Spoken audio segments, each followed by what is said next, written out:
हो, तुम्ही बरोबर ऐकताय. माझा नवरा चोरीला गेला आणि त्याची चोरी केली ती माझ्या घरातल्या लोकांनी. जेव्हा तुम्ही त्या चोराचं नाव ऐकाल तेव्हा तुमच्या पायाखालची जमीन सरकेल. मी तर त्या चोराला माझ्या नवऱ्यासोबत कशाने काय प्रकारात पाहिलं ते आज मी तुम्हाला सविस्तर सांगणार. मी कधी विचारही केला नव्हता की माझ्या नवऱ्याची चोरी होईल, आणि तेही माझ्याच घरात. ज्या घरात मी लहानाची मोठी झाली त्याच घराने माझ्याकडून माझा नवरा चोरला. आणि चोरलाच नाही तर त्या व्यक्तीने त्याच्यासोबत ते प्रत्येक क्षण घालवले ज्यावर बायको म्हणून माझा हक्क होता. मी शालिनी. मी माझ्या घरातील एकुलते एक मुलगी होते. मला एक भाऊ होता. घरात आई बाबा आणि आम्ही भाऊ बहीण असं आमचं 4 जणांचं कुटुंब होतं. आता मी 25 वर्षांची आहे व दादा 28 वर्षांचा. दादाचं गेल्या वर्षीच लग्न झालं होतं. मी नोकरीसाठी बाहेर शहरात होते. त्या शहरात मला जवळजवळ 1 वर्ष होत आलं होतं आणि त्या 1 वर्षात माझी भेट कुणालसोबत झाली होती. कुणाल माझ्याच कंपनीत माझ्यासोबत जॉबला होता. आम्हा दोघांची जॉईनिंग सोबत झाली होती. त्यामुळे हळूहळू आमच्यात मैत्री झाली आणि त्या मैत्रीचे रूपांतर प्रेमात झालं. मी लग्न करणार तर कुणालसोबतच असं मी ठरवलं होतं. कुणालचंही तेच मत होतं. आता दिवाळीकरता मी काही दिवस माझ्या घरी आले होते. या वर्षाची दिवाळी आमच्या कुटुंबासाठी खास होती, कारण यावर्षी वहिनी आमच्यासोबत होती. वहिनी दिसायला देखणी होती. अजून दादा वहिनीचं बाळ नव्हतं. वहिनीने घर अगदी व्यवस्थित सांभाळून घेतलं होतं. परंतु हळूहळू मला दादा आणि वहिनीमध्ये काहीतरी वेगळं जाणवू लागलं. लक्ष्मीपूजन होताच आई बाबा मामाच्या घरी गेले होते. आई दरवर्षी लक्ष्मीपूजन झाल्यानंतर तिच्या माहेरी जायची. दरवेळी माझ्या बाबांनाही मोठ्या आग्रहाने त्यांच्या सासरवाडीत बोलावलं जायचं. यावेळीही दरवर्षीप्रमाणे आई बाबा मामाच्या घरी गेले होते. ते गेल्यानंतर घरात आम्ही तिघेच होतो, दादा वहिनी आणि मी. पण त्या काही 2-4 दिवसातच माझ्या नजरेस काही गोष्टी आल्या. मला दादा वहिनीच्या खोलीतून सतत आवाज येत असायचे. एकदा तर रात्री मी पाणी पिण्यासाठी खोलीतून बाहेर आले, तेव्हा मला वहिनी रागातच तिच्या खोलीतून बाहेर येताना दिसली. मी तिला काय झालं विचारलं तर ती काही नाही म्हणून पुन्हा तिच्या खोलीत निघून गेली. मला असं वाटू लागलं होतं जणू दादा आणि वहिनीमध्ये पटत नाहीये. त्यांच्या लग्नाला तर 1 वर्ष होत आला होता, पण अजूनही त्या दोघांचं आपापसात पटत नव्हतं. आणि हे सगळं आईबाबांना माहीत होतं की नाही ते मला ठाऊक नव्हतं. कदाचित या गोष्टी आईबाबांपासून लपलेल्या होत्या, कारण आईने मला याबद्दल आजपर्यंत काही सांगितलं नव्हतं.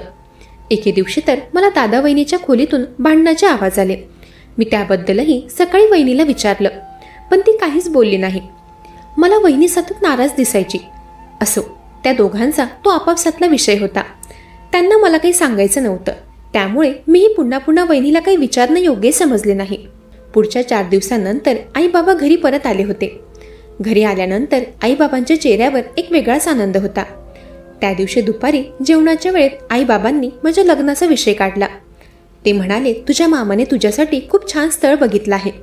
मुलगा चांगल्या पदावर नोकरीला आहे आणि त्याचं घरदारही चांगलं आहे. तू एकुलती एक सून होणार त्या घरची. बाबांनी माझ्या लग्नाचा विषय काढला तसं माझा चेहरा उतरला, कारण माझ्या मनात तर कुणाल होता.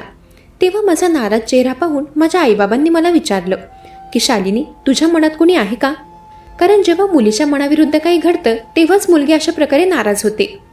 आणि आता तुझं लग्नाचं वय आहे, त्यामुळे एवढ्यात मला लग्न करायचं नाही असं तर तू आता म्हणू शकत नाही. तेव्हा मी न घाबरता माझ्या मनात जे काही होतं ते आईबाबांना सांगितलं. तेव्हा दादा बहिणीही तिथेच होते. मी म्हणाले, आई बाबा, तुम्ही अगदी बरोबर ओळखलत. माझ्या मनात कोणीतरी आहे. त्याचं नाव कुणाल आहे. तो माझ्यासोबत माझ्याच कंपनीत जॉबला आहे. आता तो माझा सिनियर आहे. त्याला माझ्यापेक्षा 2 पट पगार जास्त आहे. तसंच तो या घराला शोभणाराही आहे. मला त्याच्यासोबतच लग्न करायचंय. माझं बोलणं ऐकून काही वेळ वातावरण एकदम शांत झालं. मग बाबा म्हणाले, शालिनी, तू आमची लाडाची मुलगी आहे. तुझ्या मनाविरुद्ध आम्ही काहीच करणार नाही. तू कुणाला घरी भेटायला बोलावून घे. माझ्या दादाचाही मला लव्ह मॅरेजसाठी पूर्ण सपोर्ट होता. घरातील कोणीही मला प्रेमविवाह करता नकार दर्शवला नाही. पण बाबा म्हणाले, शालिनी, अजून तुझा कुणाल आमच्या परीक्षेत पास झालेला नाही. त्याला आमच्या परीक्षेतही पास व्हायचंय. जर आम्हाला मुलामध्ये जराही कमी जाणवली तर कदाचित आम्ही लग्नाला नकार दर्शवू. त्यावर मी म्हणाले, बाबा, तुम्ही एकदा कुणालला भेटलात ना तर तुम्ही लगेचच त्याला होकार द्याल. तुम्हाला तो नक्की आवडेल. मी बाबांना 100% हमी दिली होती की माझा कुणाल खूप चांगला आहे आणि तुम्हाला तो नक्की आवडेल. मग बाबांशी बोलणं झाल्यावर घरातल्यांची परवानगी मिळवल्यावर मी कुणालला सगळं काही सांगितलं आणि त्याला माझ्या घरी घरच्यांना भेटायला बोलावून घेतलं. कुणाल 2 दिवसांनंतर माझ्या घरी आला होता. त्याचा आदर सत्कार माझ्या घरच्यांनी अगदी छान प्रकारे केला. मी जेवढ्या कॉन्फिडन्सने माझ्या बाबांना बोलले होते की तुम्हाला कुणाल नक्की आवडेल, माझा तो कॉन्फिडन्स अगदी खरा ठरला होता. कुणाल माझ्या घरच्यांना फार आवडला होता. मग लवकरच आमचं लग्न ठरवण्यात आलं. कुणालच्या घरी फक्त त्याची आई होती. घरच्या सगळ्यांच्या संमतीने आमचं लग्न ठरवलं गेलं. पुढे लग्नाची तयारी सुरू झाली. मग काही दिवस कुणाल माझ्याच घरी थांबला होता. हळूहळू आमची लग्नाची शॉपिंग सुरू झाली. अचानक मला घरातील वातावरण बदललेलं वाटू लागलं. जसं की वहिनी व दादामध्ये आता भांडणं होत नव्हती. त्यांच्या खोलीतून आता भांडणांचे आवाज येत नव्हते. त्या दिवशी मी कुणालसोबत टेरेसवर बसले होते. तेव्हा मी त्याला सहजच विचारलं की कुणाल, आता आपलं लग्न ठरलंय आणि अजूनही मी तुला तुझी सासरची लोकं कशी वाटली याबद्दल काही विचारलं नाही. त्यावर तो म्हणाला, शालिनी, तुझ्या घरचे खूप छान आहेत, खास करून तुझी वहिनी. अच्छा, तुला वहिनीमध्ये असं काय वेगळं दिसलं की तू तिची पर्सनली माझ्याकडे प्रशंसा करत आहे? त्यावर तो म्हणाला, अगं खास म्हणजे मला असं म्हणायचंय की त्या घरात प्रत्येकाच्या आवडीनिवडीची किती काळजी घेतात. वहिनी असल्यामुळे घरात तुला एकही काम करण्याची गरज पडत नाही. मग तू लकी आहेस ना, आणि तुझ्यामुळे मीही लकी आहे, कारण तुझी वहिनी ती माझी वहिनी. त्यावेळी कुणाल माझ्या वहिनीचं माझ्याकडे कौतुक करत होता. ते मी कॅज्युअली घेतलं होतं. त्यावर मी असा वेगळा काही विचार केला नव्हता आणि तेच माझं चुकलं. पुढच्या दिवशी दुपारी जेवणाच्या वेळी वहिनीने सगळ्यांना मशरूमची भाजी वाढली, पण तिने कुणालला ती भाजी वाढली नव्हती. ते पाहून मला थोडा राग आला. मी वहिनीला म्हणाले, वहिनी, तू एवढ्यात कुणालला विसरलीस का? तो या घरचा जावाई आहे, त्याला विसरून कसं चालेल?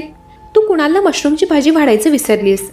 त्यावर वहिनी म्हणाली, कुणालला मशरूम आवडत नाही, त्यामुळे मी त्याला ते वाढलं नाही.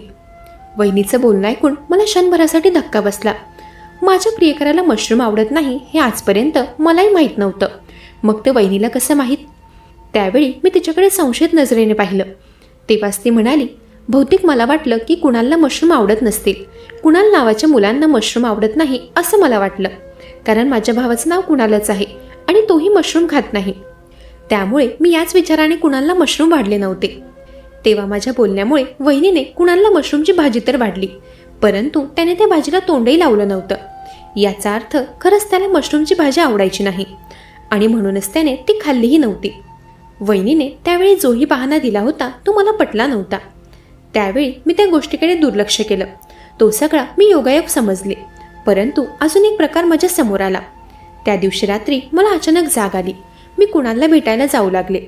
मी जेव्हा त्याच्या खोलीजवळ आले तेव्हा वहिनी मला कुणालच्या खोलीतून बाहेर येताना दिसली. तिला पाहून मी गडबडले. मी तिला विचारलं की तू यावेळेला कुणालच्या खोलीत का गेली होतीस? तर ती म्हणाली, कुणाल या घरचा होणारा जावाई आहे, मग लाडाच्या जावायला काही कमी पडायला नको. त्याला पाणी हवंय का हेच विचारण्यासाठी मी त्याच्या खोलीत गेले होते. तेव्हाही मी तिच्यावर विश्वास ठेवला, पण आता मी त्यांच्यावर लक्ष देऊ लागले. नाश्त्याच्या टेबलावरही मी आता वहिनीवर लक्ष देऊ लागले होते. कुणालला नाश्ता वाढतानाही वहिनी लाजत असायची. तिच्या चेहऱ्यावरचे भाव वेगळे असायचे. मला असं जाणवू लागलं होतं की जणू माझंच घर माझ्याकडून माझा नवरा चोरायला निघालाय. 2-3 छोट्या मोठ्या गोष्टींवरून मी वहिनीवर आणि कुणालवर संशय घेऊ शकत नव्हते आणि कुणालच्या वागण्यातही मला माझ्या बाबतीत तरी काही फरक जाणवत नव्हता. तो माझ्याशी प्रेमानेच बोलत असायचा. काही दिवसांनी मी व वहिनी माझ्या लग्नाच्या शॉपिंगसाठी निघालो. तेव्हा कुणालही आमच्यासोबत होता. सगळ्यात आधी आम्ही वहिनीची शॉपिंग करून घेण्याचं ठरवलं, कारण नवरीच्या शॉपिंगसाठी वेळ लागतो. माझ्या शॉपिंगमुळे वहिनीची शॉपिंग राहायला नको, त्यामुळेच आधी आम्ही तिची शॉपिंग करून घेण्याचं ठरवलं. साड्या बघत असताना मी वहिनीला त्या साड्यांमधील एक लाल कलरची साडी सजेस्ट केली. मी म्हणाले, वहिनी, हा कलर तुझ्यावर खूप छान दिसेल. तोच मागून कुणाल म्हणाला, नाही, सुजाताला हा कलर आवडत नाही, तिला बेबी पिंक कलर आवडतो, ती पिंक कलरची साडी घेणार. वहिनीनेही तीच साडी सिलेक्ट करून ठेवली होती. आता यावेळी हा कुठलाही योगायोग नव्हता. कुणाल व वहिनीला एकमेकांची पसंत माहीत होती. प्रत्येक वेळी योगायोग नसू शकतो. तिथेच मी कुणालला प्रश्न विचारला. मी त्याला म्हणाले, कुणाल, तू वहिनीला तिच्या नावाने हाक का मारली? तुझा तिच्यावर असा कुठल्या प्रकारचा हक्क आहे? आणि हो, तिची आवड तुला एवढ्या परफेक्टली कशी माहीत? माझा प्रश्न ऐकून त्या दोघांच्या चेहऱ्यावरचा रंग उडाला होता. कुणाल म्हणाला, अगं, मी सहजच बोलून गेलो. सहसा मुलींना बेबी पिंक कलर आवडतो, म्हणून मी म्हणालो की वहिनींना पिंक कलर आवडेल. बाकी त्यांच्या व माझ्या वयात एवढा अंतर नाही, म्हणून मी सहजच त्यांना नावाने हाक मारली. तुला तर माहीत आहे, माझ्या घरात मी एकुलता एक आहे, त्यामुळे एवढे नाते सांभाळण्याचा माझा अनुभव नाही, म्हणूनही माझ्याने वहिनींना एकेरी नावाने हाक मारली गेली. मी प्रत्येक वेळी त्या दोघांवर विश्वास ठेवावा की नाही मला काही कळत नव्हतं. मी वहिनीबद्दल दादाशी बोलायचं ठरवलं. त्या दिवशी शॉपिंगच्या वेळेत घडलेल्या त्या प्रसंगामुळे माझा पूर्णपणे मूड ऑफ झाला होता. त्यामुळे मी माझी काहीही शॉपिंग केली नाही. घरी आल्यावर मी दादाला भेटायला त्याच्या ऑफिसवर गेले. बोलता बोलता मी दादाला त्याच्या आणि वहिनीबद्दल विचारलं. मी म्हणाले, दादा, तुझं आणि वहिनीचं नातं नेमकं कसं आहे रे? माझा प्रश्न ऐकून दादा जरा गडबडला होता. तो म्हणाला, शालिनी, तू हे असे प्रश्न कधीपासून करायला लागलीस? अरे, लवकरच माझे लग्न होणार आहे ना, म्हणून विचारलं. मला आणि कुणालाही तुझ्या आणि वहिनीसारखं परफेक्ट कपल बनायचं आहे, म्हणून म्हटलं तुझ्याकडून काही टिप्स घ्याव्यात. परफेक्ट कपल हे ऐकताच दादाच्या चेहऱ्यावरचा रंग उडाला. तो म्हणाला, मला तर वाटतंय की तुझी वहिनी माझ्यासोबत खुश नाही. ती नेहमी माझ्याकडे तक्रार करत असते. काही गोष्टी मी साईबाबांसमोर आणि तुझ्यासमोर येऊ देत नाही. त्यामुळे तुम्हाला आम्ही परफेक्ट कपल वाटतो, पण आतल्या गोष्टी काही वेगळ्या आहेत. तेव्हा मी समजले होते की वहिनी दादासोबत खुश नाही. आणि आता तर त्यांच्यातील गोष्टी ऐकून माझा संशय पक्का होऊ लागला होता की नक्कीच वहिनीची नजर माझ्या होणाऱ्या नवऱ्यावर पडली होती. नंदेच्या नवऱ्यावर नजर टाकताना वहिनीला जराही लाज वाटली नसेल का? मला तर तिचा फार राग येत होता, परंतु मी स्वतःला सावरलं. माझ्या मनात सतत एकच वाक्य भिनभिनत होतं, माझा नवरा चोरला जातोय का? आणि त्या दिवशी माझ्या मनातला प्रश्न खरा ठरला. जेव्हा मी घरी आले तेव्हा मी कुणालला वहिनीच्या खोलीत पाहिलं. त्यावेळी आई बाबाही दुपारची झोप घेत होते. ते त्यांच्या खोलीत होते. मी तर दादाला भेटण्यासाठी त्याच्या ऑफिसमध्ये गेले होते. त्याच दरम्यान वहिनी आणि कुणालला वेळ मिळाला होता. त्यावेळी त्या दोघांना सोबत पाहून माझ्या पायाखाली जमीनच सरकली. आज जाताच मी वहिनीवर ओरडले. मी तिला म्हणाले, वहिनी, तुला माझा नवरा चोरताना लाज कशी वाटली नाही ग? तू विवाहित असूनही माझ्या नवऱ्यावर नजर ठेवत आहे. कुणाल या घरचा जावई आहे हेही तू विसरलीस. रोज माझ्या भावाशी भांडतेस आणि कुणालसोबत प्रेमाने वावरतेस. तुझं नेमकं काय चाललंय ते मला सगळं समजलंय. त्यावेळी माझा आवाज ऐकून आई बाबाही तिथे आले. तिकडचा माहोल बघून बाबांनी दादालाही फोन केला. काहीच वेळात तोही घरी आला. मी दादाला वहिनीचं सगळं वागणं सांगितलं. वहिनी एकसारखी रडत होती आणि कुणालाही प्लीज माझं बोलणं ऐकून घे असंच म्हणत होता. मी त्या दोघांना एकही चान्स दिला नाही. मी म्हणाले की तुम्हा दोघांचं आपापसात काय चाललंय ते मी समजले, पण मी तुम्हा दोघांना सोडणार नाही. तेव्हा दादाने मला शांत केलं. तो म्हणाला, शालिनी, जरा शांत हो. कुणाल काय बोलत आहे ते मला ऐकू दे. तेव्हा कुणाल बोलू लागला. तो म्हणाला, हो, सुजाता आणि मी एकमेकांना ओळखतो हे खरं आहे. सुजाता व माझी जुनी ओळख आहे. आमचं नातं मैत्रीसारखं आहे. सुजाताची बेस्ट फ्रेंड काजल व माझं एकमेकांवर प्रेम होतं.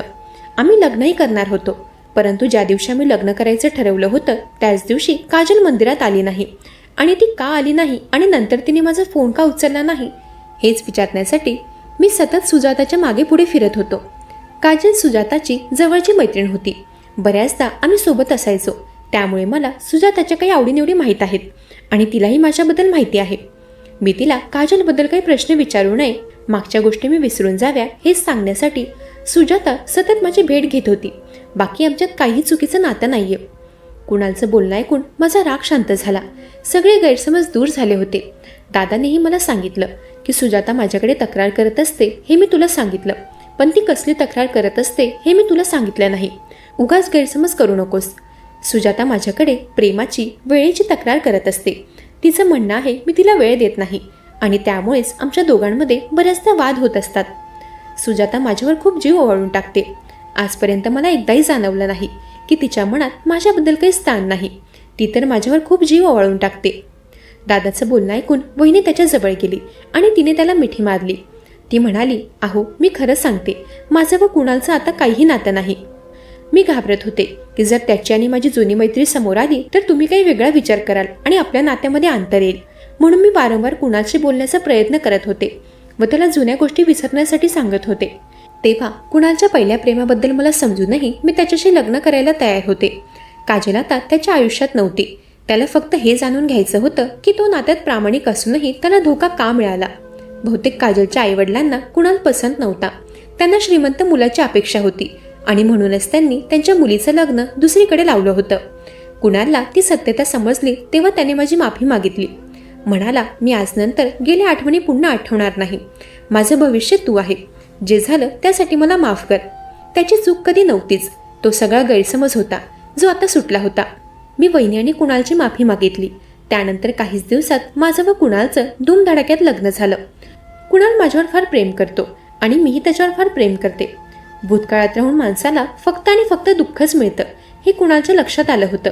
त्यामुळे जी व्यक्ती आता त्याच्यासोबत नाही त्या व्यक्तीचा विचार करणं त्याने बंद केलंय आणि आज तो त्याच्या वर्तमानात आनंदी आयुष्य जगतोय.